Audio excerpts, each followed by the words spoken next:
Mga kapuso, sa pagdinig ng Senate Committee on Public Services kamakailan ay nabanggit ang ilang mga reklamo ng mga parokyano ng motorcycle taxis. Partikular po ang mga helmet na ginagamit na hindi magandang amoy at may reklamo pa nga daw na nagkaroon ng kuto dahil sa paggamit ng mga helmet sa mga motorcycle taxi. Ang paliwanag naman ng CEO ng nasabing kilalang ride-hailing app na mga motorcycle taxi ay meron na daw silang sinisimulan na charcoal cleaning mechanism para sa kanilang mga helmet. May mga bagong helmet na rin daw sila na sinasubsidize para sa kanilang mga rider. At kabilang nga sa mga hakbang para maiwasan o para maging hygienic ang paggamit ng mga helmet sa mga motorcycle taxi ay ang pag-require na gumamit ng mga hairnet ng mga pasahero. Yun nga lang daw, may mga ayaw gumamit ng hairnet. Kaya tuloy, ayan, nagkakapasahan na ng pawis at iba't ibang amoy na ng mga gumagamit ng mga helmet. Pero sa ngayon po, nandito tayo sa Honorio Lopez Boulevard sa Tondo, Maynila para i-demo itong isang solusyon na naisip ng isang young entrepreneur na helmet cleaning vendo. Ito, makikita nyo sa aking likuran, 3 steps process po ang ginagamit nilang proseso dito sa paglilinis ng helmet. Ito, i-demo ko sa inyo.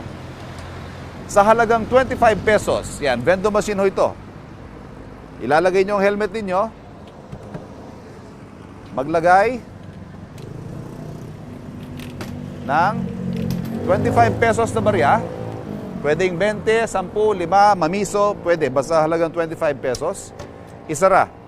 Aantayin nyo lang yan mag-initialize yung machine na mga 1 minuto. Ayan. 3 steps process po mangyayari dyan. UV lights. Magkakaroon din ng fog. Maya-maya makikita natin. Mag-fog na yung machine na yan. At magkakaroon ng steaming process. Ayan. Pagkatapos ng humigit kumulang 2.5 minuto, makikita nyo ang helmet ninyo ay dihamak na mas malinis na. At kapag inamoy ninyo, hindi na amoy mandirigma. Ika nga nila. Ang tawag ho sa mga helmet na hindi na maganda amoy, amoy mandirigma. Ayan. You can only imagine, halimbawa ho sa isang maghapon, ang naisakay na pasahero ng isang rider, 10.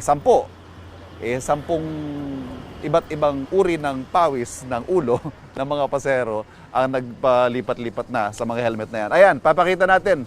Pakita natin, ayan, nagsisteam na, nagwa-fog na itong ating cleaning machine. Naamoy nyo, amoy malinis. Yan, ang ginagamit po na pampalinis dito at pampabango ay FDA approved at non-hazardous. Ayan. Ayan. Mamaya may makakausap tayong mga rider na ano kaya ang tingin nila dito sa helmet cleaning vendo machine na ito.